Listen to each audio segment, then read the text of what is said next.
How to clear cache on UC browser app. Hello guys, so in today's video I'm gonna show you how to clear cache easy and fast in less than 1 minute. So all what you have to do is simple. Go to UC browser. This is the home page as you can see.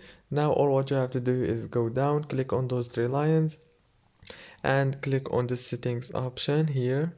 It will take you to this page. Right here you will find many options as you can see, but all what you have to do is simple. Click on clear records right here, click on it, and now choose cache like this and click clear. Very easy and fast.